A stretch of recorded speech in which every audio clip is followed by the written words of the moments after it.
beautiful day in Ohio, and this is a brand new Beta Explorer 2024 electric dirt bike, just a play bike. Thanks to my good friends at Pony Power Sports, I get a chance to ride this thing, so I brought it straight over to my trails. Really haven't spent much time on it, but I always like to get that first initial impression. So riding it today, some of the things looking at here, we've got a 19-inch front wheel, a 70 by 100 width. It can go a little bigger. On the back, we have an 18-inch rear wheel, 90 by 100, 18, and seeing how close it is to the chain, I don't think you're going to be able to get too much bigger of a tire than that. They're both Kenda tires. We got decent mountain bike style brakes. The brakes feel fine for it. This physical size of it, it's probably like a big wheel 80, or 85, or 105. It's about the same size. I think it's about 200 millimeters of travel. I don't have all the specs memorized. I'm sure you can find them online, but the battery weight is right here, and I think it's about 30 pounds or so. It's got a little clip that you pull out and you do a wing nut and pop the seat up, and then you can remove the battery. Apparently you can do a quick change on it. I'm not planning on doing that, but the swing arm, the pivot is concentric with the motor, so there is very little chain torque from the motor, and this is a long swing arm, and you're kind of in the middle of the bike, so it does not wheelie. The front end feels very planted when you're going up hills. I think basically on your weight distribution. They have some extra brackets here. I'm sure maybe Beta's going to offer some accessories, something like that.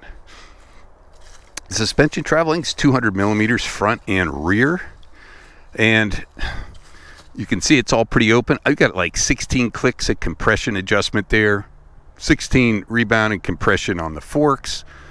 The 4-piston brakes, they seem fine for the amount of traction the tires had, easy enough to lock it up.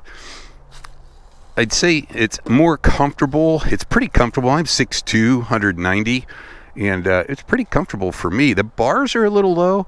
It's kind of like the back of the bike's a little bigger than the front. You got to hold both levers in, and then it turns on. We got our rabbit going there, and then we can go to the turtle, and I'll leave it in rabbit.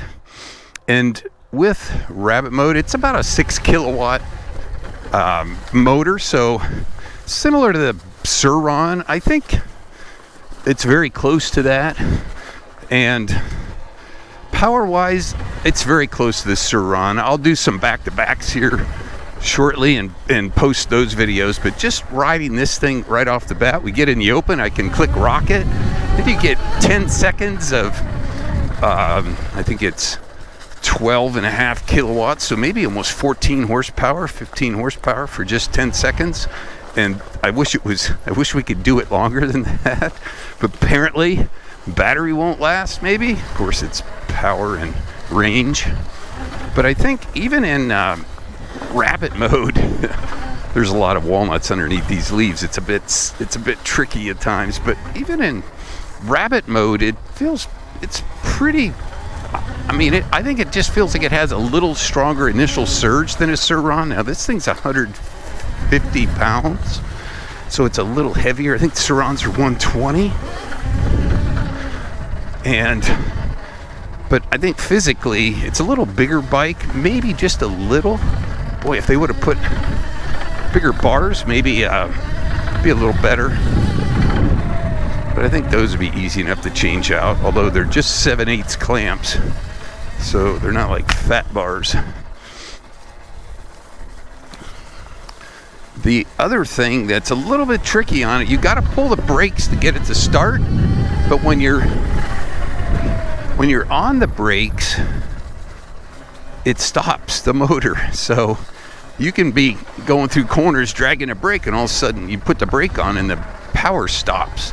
And that can be a little bit tricky to get used to, and I'm not sure we'll be able to defeat that, because it needs the 2 brake inputs that you're pulling both brakes to know that it can start and activate the motor. Get that rocket mode again for 10 seconds.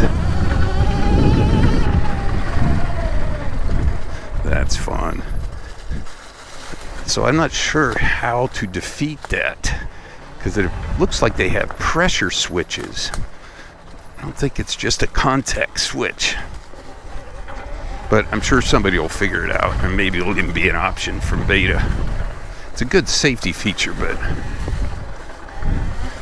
for real dirt bike riders, it's kind of a little bit, makes it a little harder to ride.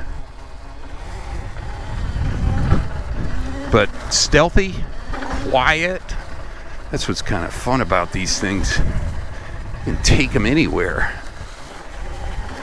And it is just fun to bust around. You're not making any noise.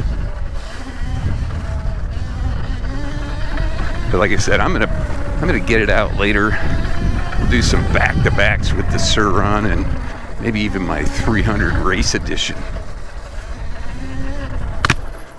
Trails are dry today.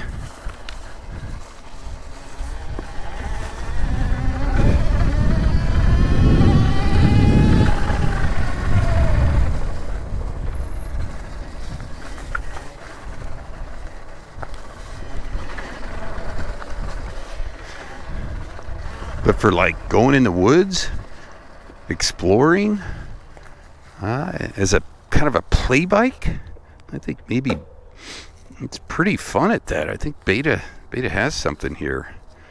I think it's pretty neat. I wish the bars were a little taller, but I guess that's easy enough to change, and it may not be a big deal for someone smaller. Definitely much better seat, almost like a regular dirt bike seat. I like the seat on it. And you can move the foot pegs in a lot of different locations. I have them in the middle towards the back, but that's really depending on the rider preference. But boy, initial impressions, looking forward to riding this thing some more. 2 thumbs up, the Beta Explorer.